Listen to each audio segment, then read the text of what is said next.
warahmatullahi wabarakatuh. Berjumpa lagi dengan saya, Lina Yuliza, calon guru penggerak Angkatan 9 Kabupaten Ogan Komering Ulu.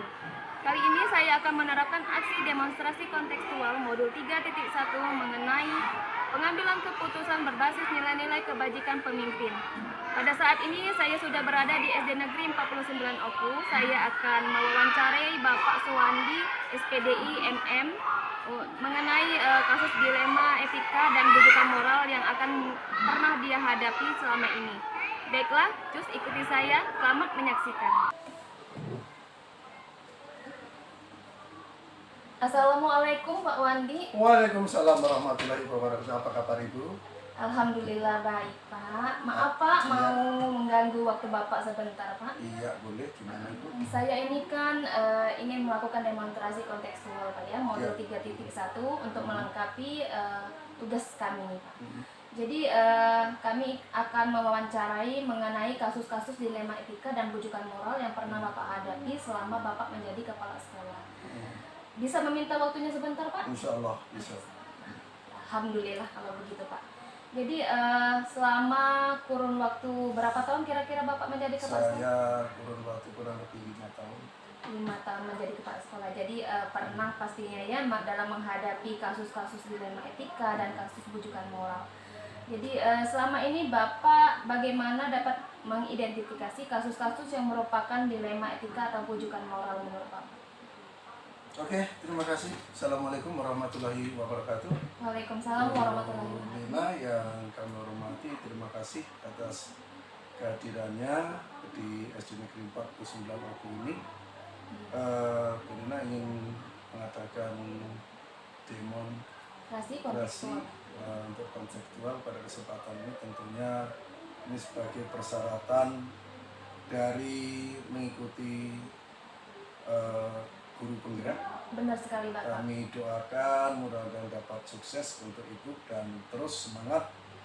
Untuk itu berkaitan dengan pada pagi hari ini, Ibu tadi menanyakan tentang masalah apa Bu? Masalah kasus dilema etika dan bujukan moral yang pernah Bapak hadapi di sekolah. Iya.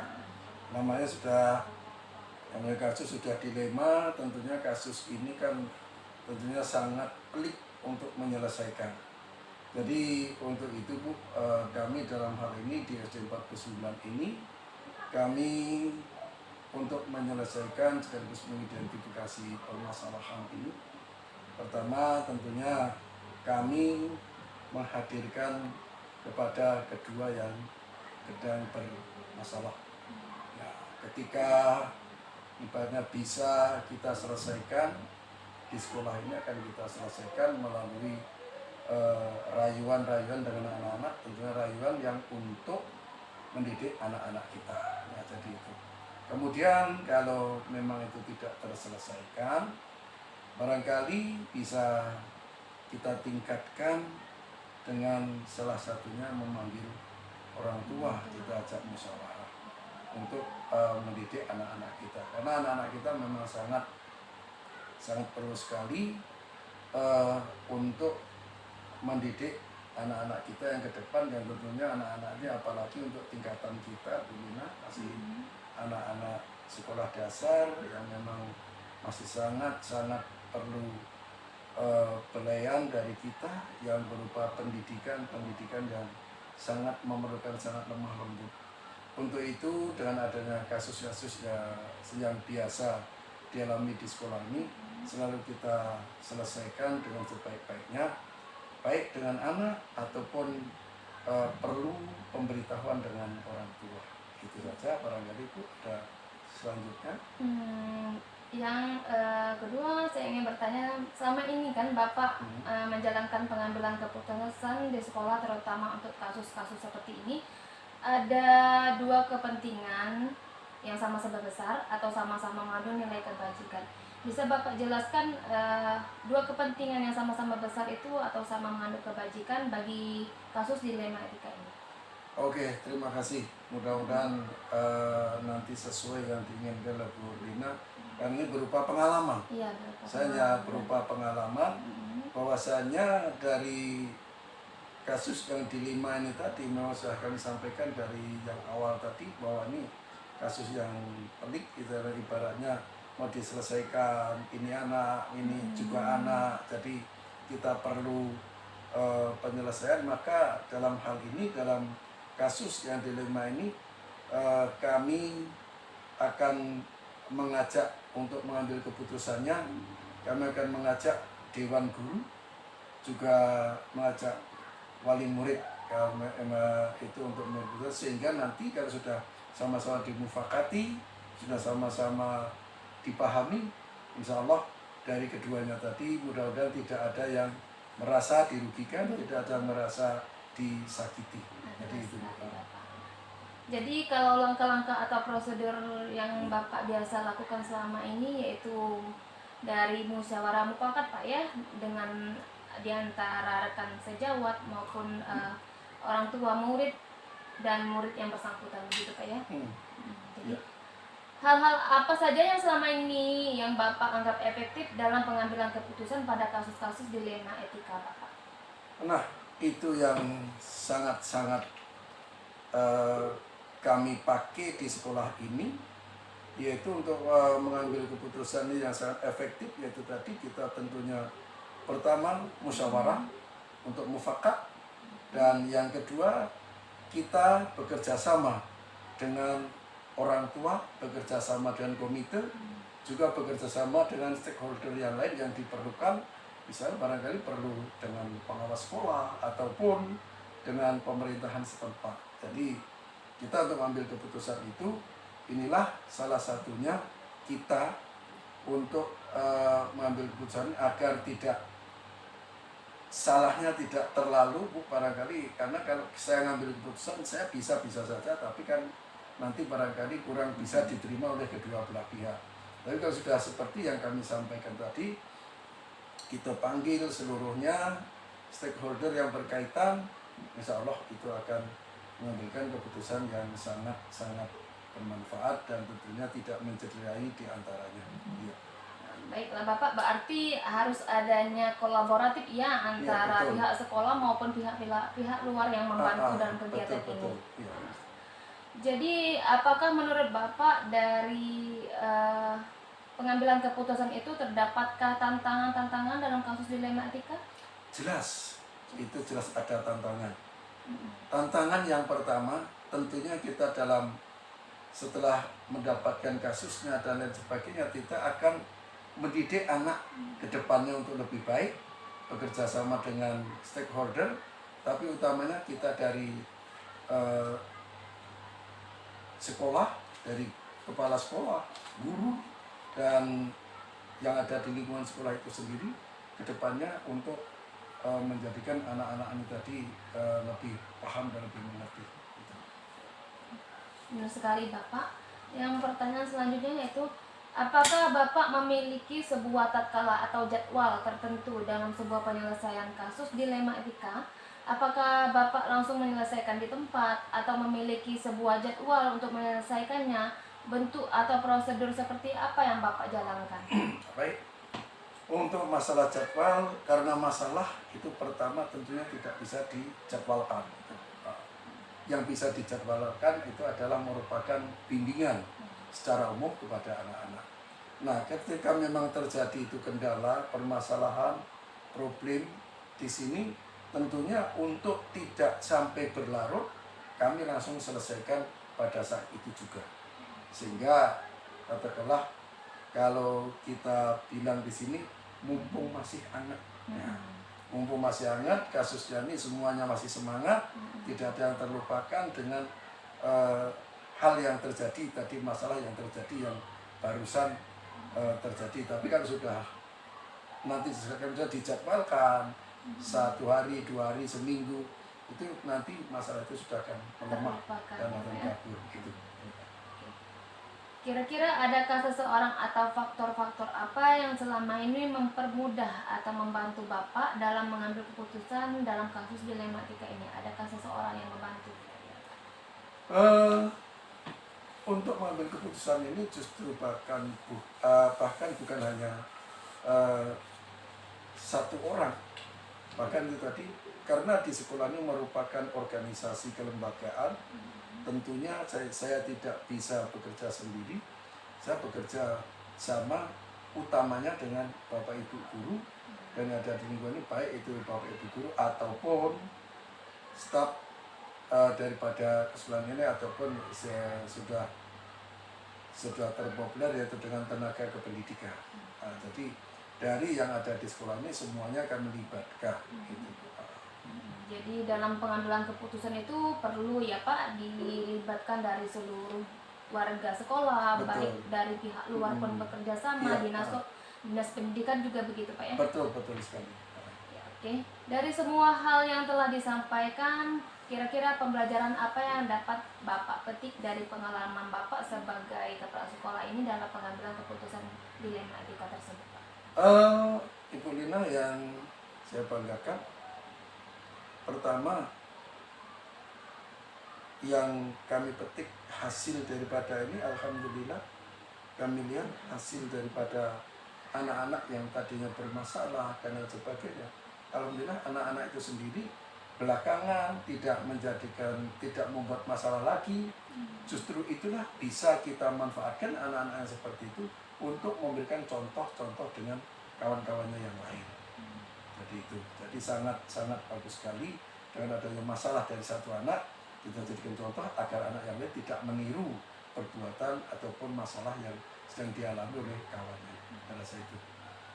Baiklah, tidak juga luput dari musyawarah mufakat tadi Pak ya. Betul sekali. Berarti dalam segala keputusan yang kita ambil itu perlu adanya musyawarah mufakat agar yang lain tidak merasa dirugikan begitu Pak ya. Betul. Oke, terima kasih Bapak atas waktu yang telah Bapak luangkan untuk sesi wawancara ini. Demikianlah sesi wawancara demonstrasi kontekstual modul 3.1 mengenai pengambilan keputusan nilai-nilai kebajikan pimpinan. Dalam hal ini sudah saya selesaikan dan terima kasih kepada Bapak Suwandi SPD IMM yang telah membantu saya dalam program ini. Maaf sudah mengganggu waktunya. Terima kasih Bapak. Assalamualaikum warahmatullahi wabarakatuh. Waalaikumsalam warahmatullahi wabarakatuh. Assalamualaikum warahmatullahi wabarakatuh. Bertemu lagi dengan saya Lina Yulida, calon guru penggerak angkatan 9 Kabupaten Ogden Komering Ulu. Kali ini video saya yang kedua kalinya akan mewawancarai Kepala Sekolah SD Negeri 52 Oku, Ibu Lensri Geli SPDI. Nah, mari ikuti kegiatan saya dalam demonstrasi kontekstual ini. Terima kasih. Selamat menyaksikan. Assalamualaikum Bu Lensri. Maaf mengganggu waktunya sebentar Ibu. Kami ada tugas demonstrasi konseptual modul 3.1 tentang pengambilan keputusan berbasis nilai-nilai kebajikan dari pemimpin. Nah, kali ini saya akan mewawancara Ibu mengenai kasus dilema etika dan rujukan moral yang pernah Ibu hadapi maupun Ibu alami selama Ibu menjabat menjadi kepala sekolah di SD Negeri 52 Oku. Kira-kira bisa meminta waktunya sebentar Ibu? Ya. Oke. Baiklah Bu, dari beberapa kurun waktu lebih kurang 2 tahun ya Ibu jadi kepala sekolah di SD Negeri 52 Oku ini. Jadi begitu banyak kasus dilema etika maupun rujukan moral yang pernah Ibu hadapi saat ini. Kalau menurut Ibu, bagaimana cara mengidentifikasi kasus-kasus yang pernah Ibu hadapi baik berupa dilema etika maupun rujukan moral? Terima kasih Bu Lina. Saya akan menjawab bahwa sejauh ini saya tidak melakukan identifikasi secara khusus. Namun, saya mempelajari dan menyimpulkan terhadap kasus yang terjadi. Kesimpulan tersebut akan digunakan sebagai bahan tindak lanjut pengambilan keputusan baik dilema etika maupun rujukan moral. Jadi selama ini Ibu mengidentifikasi kasus itu berupa dilema etika atau kasus itu berupa rujukan moral, teridentifikasi dari kasus-kasus yang pernah Ibu hadapi selama ini ya begitu Bu ya? Iya Bu, selama ini Jadi selanjutnya bagaimana menurut Ibu dalam menjalankan pengambilan keputusan di sekolah Ibu, terutama untuk kasus-kasus di mana ada dua kepentingan yang sama-sama benar atau sama-sama mengandung nilai kebajikan? jika diperlukan pengambilan keputusan, maka terlebih dahulu saya melakukan koordinasi atau musyawarah kepada pihak yang lain seperti guru, orang tua, atau wali murid yang diperlukan. Langkah ini dilakukan untuk tidak hanya untuk masalah yang serupa, akan tetapi dilakukan untuk beberapa masalah lainnya. Jadi kalau menurut Ibu, itu pengambilan keputusan dalam hal kasus dilema etika maupun rujukan moral itu perlu adanya musyawarah mufakat ya Bu ya? Iya. Nah, jadi pihak-pihak yang Ibu libatkan itu baik dari sekolah maupun pihak luar seperti wali murid, begitu ya Bu? Iya. Jadi selanjutnya langkah-langkah atau prosedur seperti apa yang biasanya Ibu lakukan selama ini? Yaitu mengadakan musyawarah terlebih dahulu. Hal-hal apa saja yang selama ini Ibu anggap efektif dalam pengambilan keputusan pada kasus-kasus dilema etika tersebut? Ada beberapa hal yang perlu Ibu sampaikan kepada kita, yaitu sebelum kita mengambil keputusan itu kita musyawarah terlebih dahulu, yaitu mengumpulkan wali murid atau dewan guru, terutama wali kelas yang anak yang mempunyai masalah tersebut. Contohnya, di dalam kelas ada seorang anak yang selalu dihina oleh teman-temannya. Nah, itu merupakan tanggung jawab sekolah, karena kita selaku guru di sekolah ini harus menyamaratakan, jangan ada yang dibeda-bedakan, mentang-mentang ada yang anaknya kurang terus anak yang lain menghina, itu jangan sampai terjadi. Jadi kalau menurut dari contoh kasus dilema etika yang Ibu hadapi itu, kira-kira jalan apa yang Ibu tempuh secara efektifnya dalam mengalami masalah tersebut? Nah, untuk itu anak tersebut kita panggil terlebih dahulu. Panggil ya Bu ya. Nah, terus wali muridnya dipanggil juga, apa duduk permasalahan anak tersebut sampai dia menghina temannya. Jadi diselesaikan dengan cara musyawarah Bu ya, terutama Bu ya, kita panggil dulu orang tuanya, baik murid yang bersangkutan maupun wali kelas. Dalam hal ini kan perlu bimbingan wali kelas, karena segala sesuatu yang terjadi di kelas itu pasti ada hubungan dengan wali kelas ya Bu ya. Begitu kan menurut Ibu. Jadi hal-hal apa saja yang selama ini merupakan tantangan bagi Bu dalam pengambilan keputusan pada kasus dilema itu? Yang merupakan tantangan dalam pengambilan keputusan. Sejauh ini tantangan yang saya hadapi dalam pengambilan keputusan pada kasus-kasus dilema etika adalah ketika berhadapan dengan guru senior. Kenapa tuh, Bu?